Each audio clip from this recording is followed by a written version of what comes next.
Hello everyone, আসসালামু আলাইকুম।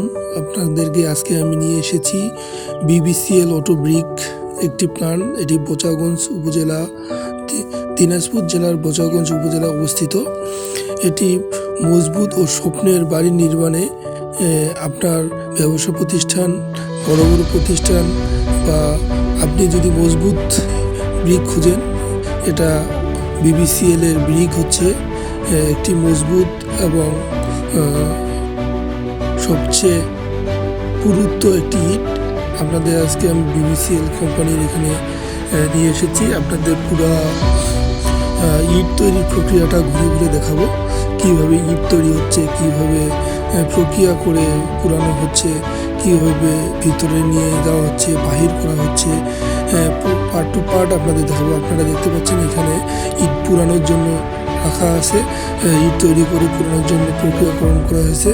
হয়তো একটা পর্যায়ে এখানে পুরানো হবে। আপনারা দেখতেছেন যে ট্রলিগুলো রেল লাইনের মধ্যে সিস্টেম, এদের উপর ইট তৈরি করে সাজানো হবে এবং পর্যায়ক্রমে এটা হচ্ছে যেখানে করতেছে সেখানে ঢোকানো হবে এবং নির্দিষ্ট তাপমাত্রা এবং আগুন দিয়ে সেটা পুরানো হবে। আপনারা সেটাও দেখবেন। এগুলো আপনারা দেখতেছেন ট্রলি, এগুলো মূলত আপনারা দেখতেছেন মহিলাগুলো ইট আসতেছে, পর্যায়ক্রমে ট্রলিগুলোর উপর সাজাচ্ছে, পুরানোর জন্য প্রস্তুত করতেছে। তো এখানে সম্পূর্ণ অটোমেটিক মেশিনের মাধ্যমে সব কিছু মান নিয়ন্ত্রণ করা হয়।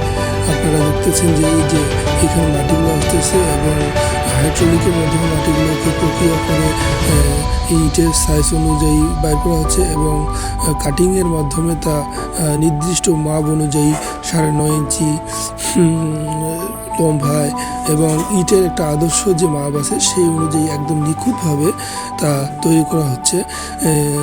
এই সম্পূর্ণ প্লান্ট মেশিনের মাধ্যমে এগুলা প্রক্রিয়াকরণ হচ্ছে সেন্সরের মাধ্যমে, যা মানুষের হাতের স্পর্শ ছাড়াই। তো আপনারা দেখতেছেন এখানে মাটিগুলো আসতেছে, মাটিগুলো এখানে ভিতরে হাইড্রোলিকের মাধ্যমে চাপ সৃষ্টি করা হচ্ছে এবং যেটা হচ্ছে যে মাটিগুলো আপনার মানে তৈরি করার ক্ষেত্রে উপযোগী নয় সেটা মেশিনের মাধ্যমে বের করে দিচ্ছে। আপনারা দেখতেছেন ওই যে গুঁড়ো মাটিগুলো আসতেছে। আপনাদের দেখাবো মাটিগুলো প্রথমে কোথা থেকে কীভাবে নিয়ে আসে সেটাও আপনারা দেখতে পাবেন।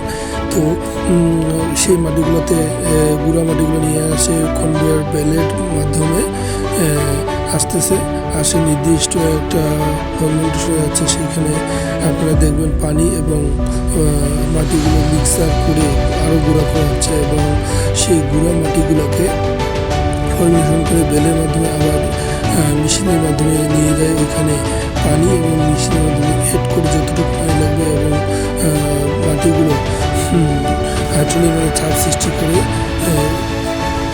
ইটের আকৃতি তৈরি করে এবং নির্দিষ্ট পরিমাপে রেখে কেটে ইটগুলোকে তৈরি করে সেগুলো ট্রলির উপর সাজানো হচ্ছে এবং এই ট্রলিগুলোকে ধীরে ধীরে টেনে ট্রলিগুলো মেশিনের মাধ্যমে যেখানে এখানে দেখতেছেন আপনি মাটিগুলো রিফাইন করা। তারপর একজন আছে যে কিছু ময়লা যদি চলে আসে বা বড় মাটি চলে আসে সেগুলোকে পরিষ্কার করার জন্য রাখা আছে এবং তিনি নিখুঁতভাবে তা পর্যালোচনা করে সেগুলো ধরতেছে এবং আলাদা করতেছে। এই মাটিগুলো থেকে আলাদা করে তিনি রাখতেছে এবং কনভেয়ার বেলের মাধ্যমে এখন আপনাদের দেখো ফার্মেন্টেশন কীভাবে করা হচ্ছে। সেই ফার্মেন্টেশনটা এমন প্রক্রিয়াজাত করে একদম মাটিকে আরও আলগা করা হচ্ছে। দেখেন এখানে পানি এবং মাটিকে ঘুরানো হয়ে মিশ্রণটা ঠিকভাবে করা হচ্ছে। ফার্মেন্টেশনের মাধ্যমে মিশ্রণটা যেন ঠিক থাকে এবং বড় বড় মাটির ঢিলা যেন না থাকে সেই দিকে আমাদের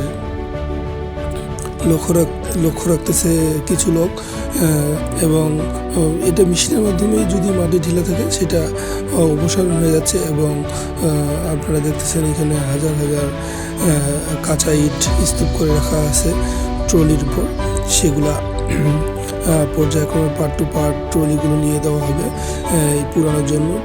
আপনাদের দেখাবো আমি কিভাবে ইটগুলো করতেছে। আসলে এত বড় একটা কর্মযজ্ঞ এরা তৈরি করছে। এই যে দেখতেছেন প্রথমে মাটি নিয়ে আসে হাইড্রোলিকের মাধ্যমে দেখছেন রোলারের মাধ্যমে গুঁড়া করে এবং নিখুঁতভাবে পিষে মাটিটাকে একদম আপনার মিহি করে নেয়। তো আসলে এত বড় কর্মযজ্ঞ একটা অবস্থা যে আসলে আগে আমরা সাধারণ ইট ভাটাগুলো দেখতাম যে হাতে ইট তৈরি করে রোদে শুকাই, তারপর নিয়ে আসে কয়লা বা কাঠ দিয়ে পুড়ে বের করা হতো, কিন্তু এখানে সেটা না, এটা সম্পূর্ণ মেশিনের মাধ্যমে। তো আসলে আধুনিকতার ছোঁয়া আমাদের লেগেছে। যে আপনারা মাটিগুলো দেখতেছেন, এই মাটিগুলো পর্যায়ক্রমে নিয়ে আসে এই গর্তের মাধ্যমে দেওয়া হয়। এখানে কনভেয়ার বেল আছে, এই বেল থেকে মাটিগুলো ধীরে ধীরে ওইখানে যায় আপনার কাটে একটু একদম গুঁড়া করে রোলারের মাধ্যমে মিহি করে বাছাই করে, তারপর হচ্ছে এই মাটির মধ্যে বিভিন্ন ধরনের থাকে, সেগুলোকে সেই উপাদানগুলোকে অপসারণ করে একদম নিখুঁতভাবে নিয়ে যায় সেই মাটিটাকে পর্যায়ক্রমে উলট পালট করে আপনার কনভেয়ার বেলের মাধ্যমে ইট তৈরি প্রক্রিয়া করা হচ্ছে।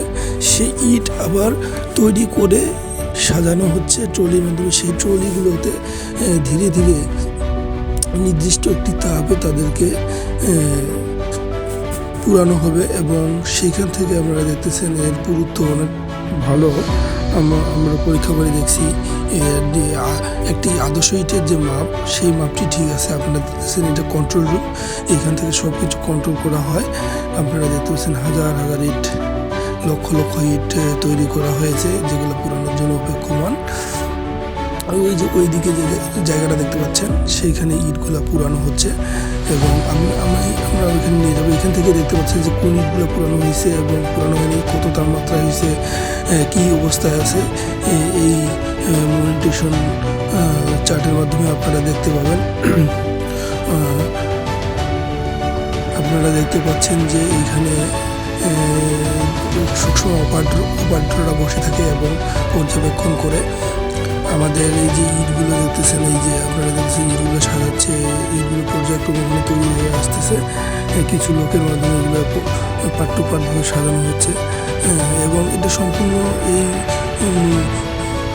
আপনার কন্ট্রোল রুম থেকে কন্ট্রোল করে। এই যে দেখতেছেন আমরা এবার চলে এসেছি, এর মধ্যে নির্দিষ্ট তাপমাত্রা দিয়ে ইটগুলোকে শুকানো হয়, এবং এই শুকানো এখানে ইট শুকানো হয় নির্দিষ্ট একটি তাপমাত্রা দিয়ে। তারপর সেই শুকানো ইটগুলোকে পুরানোর জন্য নিয়ে যাওয়া হয় আবার ওই ট্রলির মাধ্যমে। তো আপনারা ভাটাতে যেমন দেখছিলেন কয়লা দেওয়া হয়, এইখানেও সেম কয়লা কাঠের গুঁড়া দেওয়া হয়। তো এই যে আপনারা দেখছেন কাঠের গুঁড়া আছে এখানে, এবং পর্যায়ক্রমে আপনাদের দেখাচ্ছি ওইদিকে ইটগুলো পুঁততেছে। আপনাদের সেটাও দেখাবো যে আসলে কীভাবে পুঁততেছে, আপনারা পর্যায়ক্রমে দেখতে পাবেন। আসলে এত কর্মযোগ্য, আসলে আগে আমরা এই প্রযুক্তি মূলত চায়না থেকে আসে, সম্পূর্ণ কারখানাটি তৈরি করে দিয়ে গেছে BBCL-এর। তো নিখুঁতভাবে গুণগত মান ঠিক রেখে হাতের স্পর্শ সরাইতে হয়েছে। এই যে দেখেন আপনারা ভিতরে এখানে কয়লার গুঁড়া দিয়ে আগুন জ্বলতেছে, এই যে, এবং এই তাপমাত্রা ঠিক আছে কিনা, এর মান ঠিক আছে কিনা, সেটা আবার সেন্সরের মাধ্যমে কন্ট্রোল রুম থেকে নিয়ন্ত্রণ করা হচ্ছে। তো আসলে এত বড় কর্মযোগ্য সব সেন্সরের মাধ্যমেই করা হচ্ছে। তো আপনারা দেখতেছেন যে এখানে একটা নির্দিষ্ট মেশিন আছে, ওই তার এখানে কত তাপমাত্রা আছে, কীভাবে কী হচ্ছে, সম্পূর্ণ পরিবেশের ভারসাম্য ঠিক রেখে এবং ইটের গুণগত মান ঠিক রেখে এই যে ইট সেখানে পুড়ে এগুলো পুরানো হয়েছে। এই যে আপনারা দেখতেছেন ট্রলির মধ্যে। তো আমরা আমাদের এই ঊর্ধ্বতন কর্তৃপক্ষের সঙ্গে ছিল, তিনি আমাদেরকে বলছেন যে আসলে এগুলো সম্পূর্ণ চায়না থেকে এসছে। এদের এইখানকার যত সরঞ্জাম আছে, যত কিছু আছে, সব চায়না থেকে নিয়ে আসা হয়েছে, এবং তারা এটা সম্পূর্ণভাবে সেটিং করে প্ল্যান করে আমাদেরকে দিয়েছেন, এবং কলা কৌশল সব কিছু তারা আমাদের শিখিয়ে দিয়েছেন। তো এখানে যদি কোনো যন্ত্রাংশ ত্রুটি বা বিচ্যুতি হয়, তাহলে তারা ছাড়া এটা ঠিক করা সম্ভব না। আপনারা দেখতেছেন এর উপরে ইট পুরানো, এই যে পুরানো ইটগুলো এত সুন্দর, এত সাইজ, এইগুলো দিয়ে বাড়ি তৈরি করলে এত সুন্দর লাগে যে মনে হচ্ছে যে আসলে আমাদের উচিত এই ব্রিক্সের মাধ্যমে বাড়ি তৈরি করা। এটা খুবই ভালো, উন্নত মানের। আপনারা যারা আপনাদের বাড়ি, ব্যবসা প্রতিষ্ঠান ও অন্যান্য কিছু তৈরি করতে চান, আপনারা অবশ্যই এই BBCL থেকে ইট নেবেন, নিয়ে তৈরি করবেন। এটি একটি আদর্শ ইট, এবং এর তৈরি বাড়ি, নির্মাণাধীন বাড়ি এত সুন্দরভাবে আপনাদের